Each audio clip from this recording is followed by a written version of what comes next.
Hello, Mike the Birch from Shredder's Paradise. In this episode, we're covering the main riff of Marigold by Periphery. Now, some performance notes for you. This riff is in 7/8 time, and the last two bars switch to 4/4. The fingering can be a bit tricky for this, and the picking is very tricky. It requires something that bluegrass players call cross-picking. Now, when I come across anything on the internet that I find useful as a reference, I try to pass that information on to you guys. Today, I mentioned two YouTubers. In my mind, these are the greatest music educators on the internet today.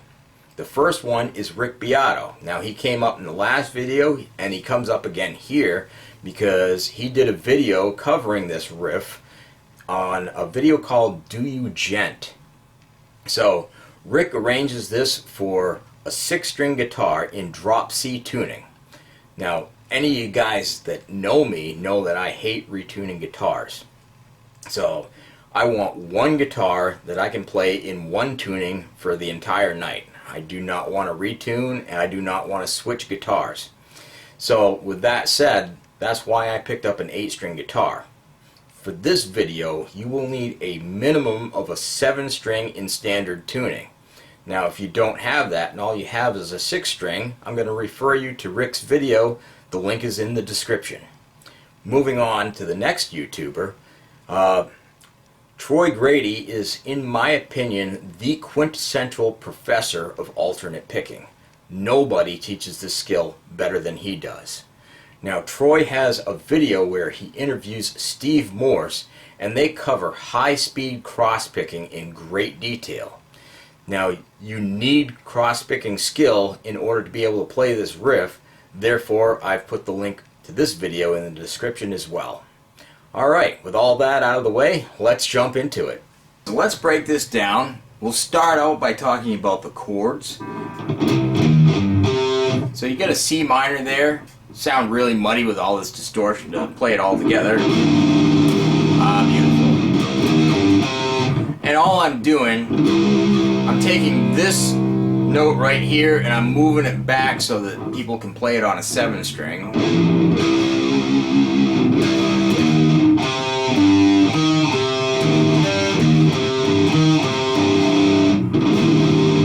Okay, so you get your C minor to the start, and then you move to a half diminished, and you get a third in the bass there.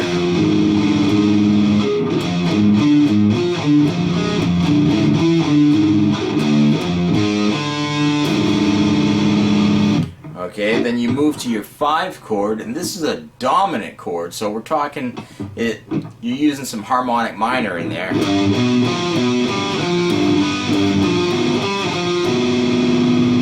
Okay, then the 6,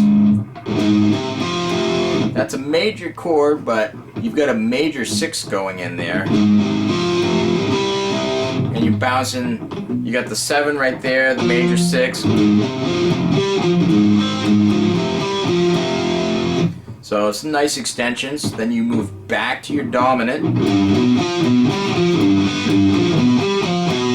Then you have a diminished run.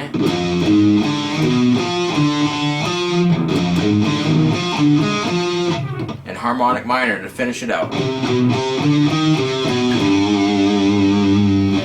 Okay, so now let's break down the actual notes.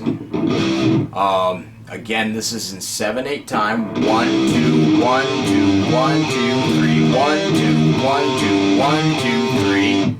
So first half of that, 1, 2, 1, 2, 1, 2, 3. 1, 2, 1, 2, 1, 2, 3. Then you have a big jump. 1, 2, 1, 2, 1, 2, 3. So that's where the cross picking really becomes necessary. You're jumping over 2 strings. You're doing some string skipping there.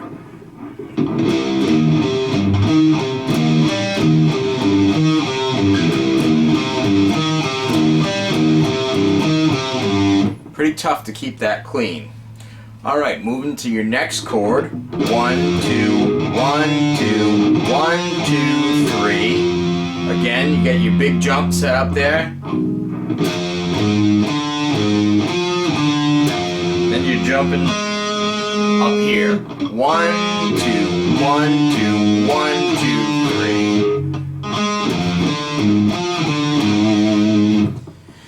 So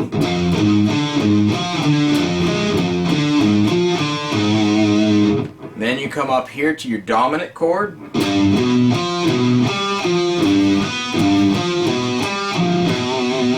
So 1, 2, 1, 2, 1, 2, 3. Jump 1, 2. 1, 2, 1, 2. Let me get the right finger. 1, 2, 1, 2, 1, 2, 3. Okay. Then you're on your 6th chord. 1, 2, 1, 2, 1, 2, 3. 1, 2, 1, 2, 1, 2, 3. Back to your dominant. 1, 2, 1, 2, 1, 2, 3. 1, 2, 1, 2, 1, 2, 3. Now this is where it switches to 4/4 time. We got a diminished arpeggio. 1, 2, 1 and 2 and 3 and 4 and. So watch your fingering on this. This is very tricky. Now from here I move over with my 3rd finger because I have to reach this with my 4th in order to set up the next note. And then you come down here and play your harmonic minor run.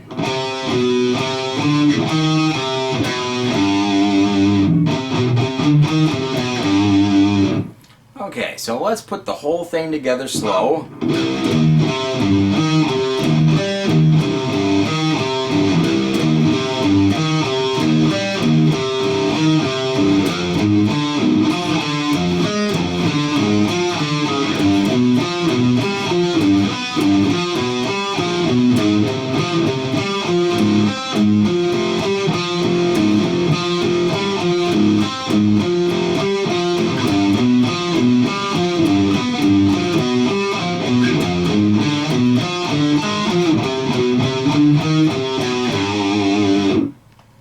Let's talk about the cross-picking motion that you need in order to be able to play this.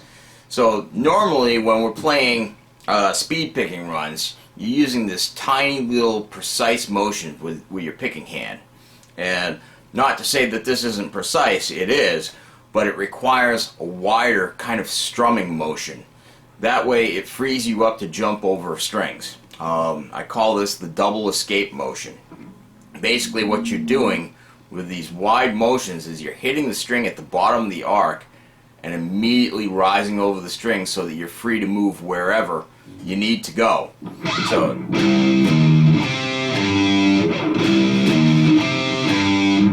now at the end of this you actually have to jump over 2 strings.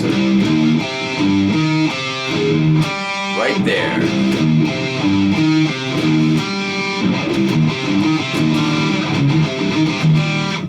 You really have to keep your wrist loose in order to pull that off. If you get tense, if you try to make the motions too small, you're going to wear your arm out really fast.